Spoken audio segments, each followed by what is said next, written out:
to another video. I know I've been gone for a little while, and a quick update, but I was in Canada and I am so happy that I went, and I have so many stories and video footage for you guys, and I'm really excited to share that. But that is not the purpose of today's video. Today I am, well, actually refilming a collab that I'm doing with Joy Hugh. And sorry about my dog, guys. Cindy, poor Cindy, when we were in Canada, she got a ton of mosquito bites, and she is just itchy. So she's really been licking and chewing, and we actually have a vet appointment. Okay, girlie, stop. We actually have a vet appointment on Thursday just to make sure she's doing all good. She had a few really swollen bites, so we're just gonna go check that out. And she was, of course, on flea and tick prevention and heart guard and all of that stuff. But you know, it can never hurt to check, and she also has a vaccine due, so it just worked out. But anyway, getting on to today's video. So me and Joy Hugh, well, we're doing a collab, and I actually suggested it, and it's kind of embarrassing, but I forgot the actual name that I gave Joy. But it is pretty much the most crazy or odd encounters that we've had with the public as service dog handlers. Specifically guide dog handlers for me and Joy, because of course we're both, well, I'm legally blind, she's I think completely blind, and we both have guide dogs, and we've had some crazy instances. So it's going to be the top 5 crazy things that have happened to us or experiences we've had with public because of our guide dogs. Number 5, I'm gonna go from least weird, but it's still crazy weird, but still the least weird to the most odd experience. So number 5 was actually in Canada just recently, a few days ago. And what happened was we were in a mall, and it was a pretty small mall, and I had Cindy with me, and we had stopped by a food court, and my grandparents were talking to someone. A lady walked up to me, an elderly lady, and the first thing she said is, "Oh, is that a service dog?" And I said, "Yes, she is." And the lady said, "Oh, I know I'm not supposed to pet." And I said, "Thank you, I know it's hard." And this is a very common conversation that I have with people, and I'm sure every guide dog handler has. Cindy tends to get extra special attention because she is a poodle, and people don't see poodles a lot, and she's a weird color. Yeah, I know, big sigh. So this lady says, you know, I know I'm not supposed to pet her, and then she reads Cindy's sign, which says working guide dog, do not distract, and she says, "Oh, look, even the sign says so." And I'm like, "Yeah, it does." And by this point, I know she understands she's not supposed to pet, so I kind of, you know, she's just standing there, which is kind of weird, but whatever, people like to look at Cindy, I get it. So I kind of pay attention to what my grandparents are doing, and then the lady walks over and pets Cindy on the head. So just to elaborate, she says she knows she's not supposed to. She reads the sign that says she's not supposed to. She says she won't, and then she does it anyway. I've had people not know that they're not supposed to pet, or I've had people kind of start petting while they ask if they're allowed to, but I've never had someone state to me 2 times that they know they're not supposed to, they read that they're not supposed to, and then they try anyway. So that was pretty odd. I just pulled poor Cindy away. Cindy gets a little leash correction whenever someone tries to pet her in public that I don't give her permission to say hi to, because she has to know, because she's a working dog, that she cannot be distracted by people. And with this video that I'm going to make that's coming up to going to Canada, you guys are going to see why that is. You're going to see her be distracted by my friend, who wasn't even trying to pet her, but she saw my friend, she loves my friend, and she decided to be distracted in harness. You guys are going to see how that plays out and why it is so detrimental to us as a guide dog team. But anyway, that is number 5. So number 4 is pretty fun. A lot of these are actually when I was on the public bus, because I take the public bus a lot because I'm blind and I can't drive, so sad, too bad. So I was on the public bus going to school, and Cindy, when I'm on the public bus, sits below me under the seat, and we sit on the priority seating if we can, and there's room, because of course I have a guide dog and she's very hard to fit in the normal seats. So we were sitting there, and the bus had pulled over to pick up some more people. It was a pretty full bus, and a lady got on with her small son, and her son was maybe like 2.5, something like that, where he's just old enough to really walk, and he likes to run away and do things that toddlers do. So the lady was paying for their fare, and the son ran up in the aisle where I was sitting, saw Cindy, and then lunged at her head and grabbed it in his arms and his chest and just hugged her. And this scared the crap out of me because you never do that to a strange dog. Now, these dogs are very specially trained to be comfortable in public. So despite the fact that a small child screamed and lunged and grabbed her head and squeezed her head and her muzzle, she of course didn't react other than being a little, taken aback. But a lot of dogs, if that happens to them, they will either bite or nip or at least cry out and scare the boy or push him away. Cindy just sat there, but still, you don't let your son do this. Please, parents, control your kids, because what if it was one of those people with a fake service dog or something, and the service dog decides to bite your kid in his little face? I mean, that would be so dangerous. So yeah, that happened, and then I said, oh, please, buddy, don't pet her, she's working, and then the mom came by and, to usher her kid along. But yeah, that was a fun experience. So now it's number 3. And number 3, I'd like to tell you guys this one because it kind of exemplifies how these dogs are really, really useful to us in more than just guiding. So one day I was waiting for the public bus, and Cindy was sitting by me, and we were actually only about 2 weeks home from our training at our guide dog school.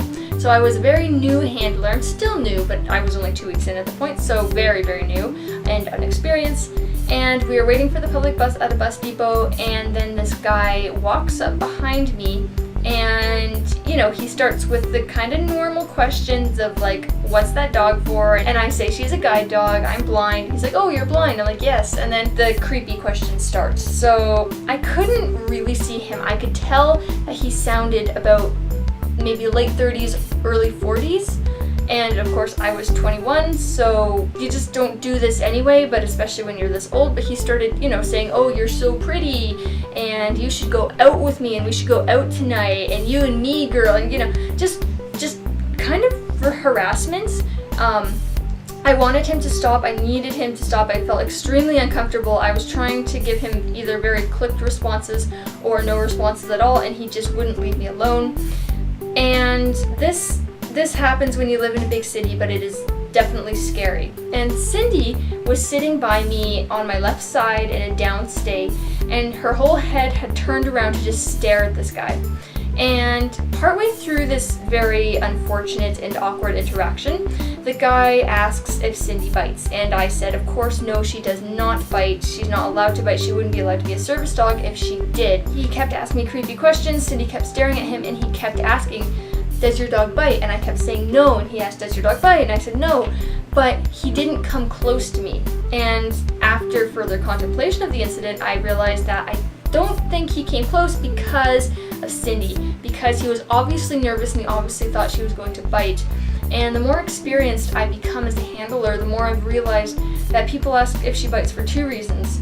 Either A, if they're just scared of dogs in general, or B, if they are like this guy and they have maybe not the best intentions and they're worried about what the dog can do. So I actually found it very, very reassuring to have Cindy with me because of her presence, and she is a bigger dog, she has some pretty big teeth, and people just tend to think twice before approaching me because I have Cindy if they have bad intentions. I've had this happen a few times now, and what I've decided to do is I say something along the lines of, she has teeth, or any dog will protect their owner if they're in danger, or something like this, because even though service dogs are not allowed to bite and you can't say that they bite when you're in public, you can kind of make an answer that leaves it in the open so that people are still nervous. Because that added protection of having your dog there, especially when you're young like me, a 21-year-old girl in the city alone who is blind, you want people to kind of have a second guess before approaching you, and the dog really does help with that. The dog definitely drives some people away. So, for any other blind handlers out there, I just come up with a response of, she has teeth, or she could protect me, or something like that, where it's not directly saying that she's a threat, but it is putting that idea in the person's head that she does have teeth and she's there if you need her. Anyway, that was fun and a little scary, and definitely not one of my favorite experiences, but it shows how amazing Cindy is. So, number 2. speaking of biting and being on the bus. So one day I got on the bus again to go to school, and I sat down in the priority seating, and Cindy tucked, well, she didn't go right under. When we sit down, Cindy usually likes to sit between my legs and put her head on my knee to get some cuddles before going under the seat, which I'm fine with because she's still out of the way of the aisle and she's not misbehaving. She deserves some pats too. So I was stroking her ears, and the first thing the guy across from the seat said to me was, "Do you know that poodles kill more people than pit bulls?" So immediately, oh boy, I knew this was going to be fun. So what I did is just kind of stare at him blankly for a second before saying, "That's not true, you know, what are you talking about?" And then this guy goes on to rant at me, and he's convinced that Cindy is like a vicious monster that kills children and is horrible, and you know, she shouldn't be in public because she's so vicious. And Cindy, you know, halfway through this conversation had gotten bored with the head rubs and had decided to slink down and hide under my chair and fall asleep. So, you know, the vicious killer dog is sleeping under my feet while the bus is going. But anyway, this guy keeps ranting at me and saying, you know, how crazy, vicious she is, how dangerous she is, and I keep saying, "No, you're being stupid, she's not." And this guy just won't let up, and I'm kind of getting fed up with him. And then finally this guy says, "Look, I'm going to prove it to you, she's going to bite me." So he actually reaches across the aisle, because he's, you know, right across from me, and reaches out to try to touch Cindy to prove to me that she is going to bite his hand. And guess what my dog does? She just stays there and kind of looks at him, you know, like like any service dog would. And I think Cindy did pick up that I was tense about this guy, but when he reached across to try to pet her, I kind of pushed Cindy back with my feet and put my hands in front of her and said, "Please don't pet her, she's working." And at this point, the bus driver, who was right next to us because we were at the front of the bus, had gotten fed up with this whole exchange and said to the man, "Sir, if you're afraid of dogs, move to the back of the bus." And I could hear other passengers around me like mumbling their agreement, like, "What's wrong with this guy?" And the man blatantly refused and said, "I don't have to move anywhere, I'm not afraid of the dog." And then the bus driver said, "Look, I've had enough with you. You've been on these buses before and we've had problems with you. I need you to listen to me now and move." And the man refused. And then the next second, the bus driver and this man were in a shouting match. Now, kudos to the bus driver. I am so thankful that she stuck up for me. That was amazing, and not a lot of people will, and I really, really appreciate that. But it was so embarrassing while the two were shouting at each other, and I was just sitting there, like, trying to sink, you know, into my seat while Cindy was just snoozing beneath my feet, and the bus had stopped, and she refused to go forward until the man got off the bus, and it was just, oh boy, it was fun.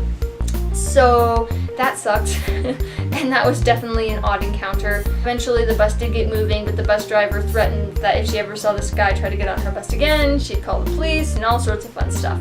Last but not least, my final thing that's happened that I really feel like I should mention.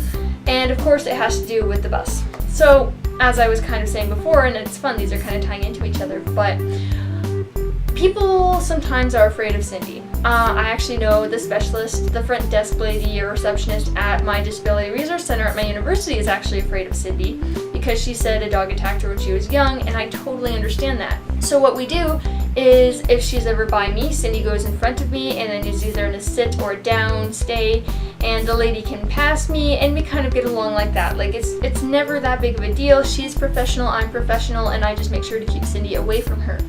That's how this should go when there's people who are afraid of dogs. You kind of accommodate each other.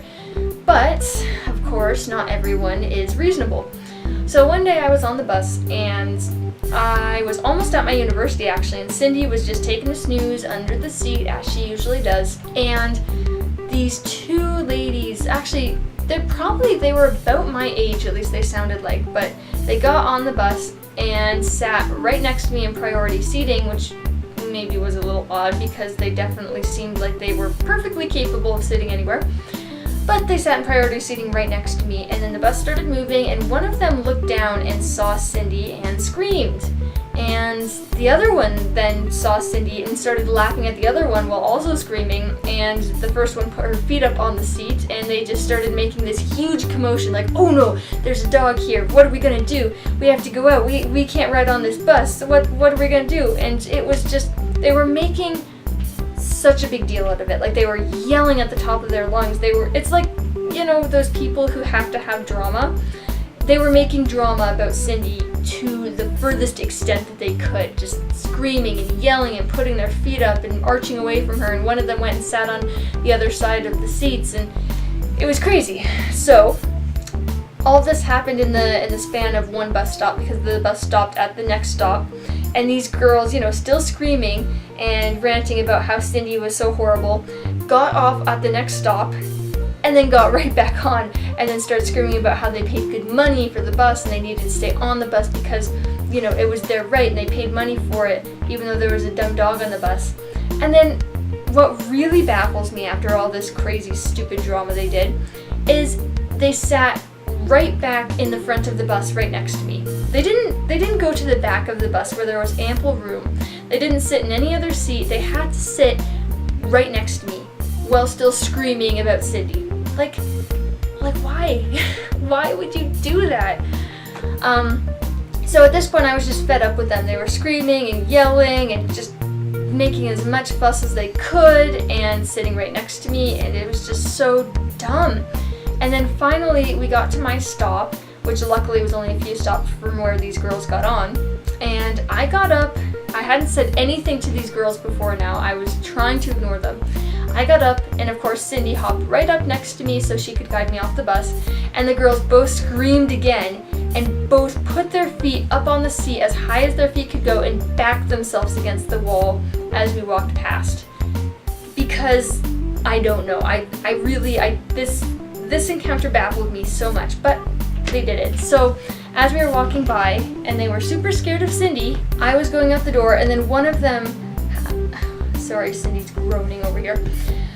One of them happened to see, finally, that Cindy had a harness on and she was guiding me, and she stopped at the door. So when she stopped at the door to show me the step, one of the girls quite rudely just said in this kind of tone, "Are you blind?" You know, like, normally I am totally happy and comfortable answering people's questions about blindness, about guide dogs, about my vision.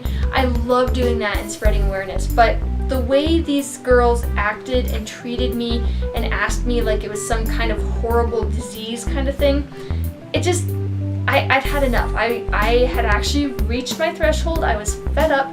So I just said, quite simply, "Yes, I'm blind. This is a guide dog. Bye." You know, I tried so hard to be civil to these girls, so hard, and I think I did a pretty good job, all things considered. And then we walked off the bus, and you know, it drove away, and I just had to stand there for a minute, just loving the blissful peace and quiet of my busy university street over those girls yelling and screaming about Cindy. That it really bugged me. I thought it was really hurtful that someone would make such a big deal out of someone else's guide dog. It's like, would you get on a bus and scream about someone who's in a wheelchair and go like, "Oh my gosh, that wheelchair, it's horrible," when that person uses the wheelchair to get around and help them?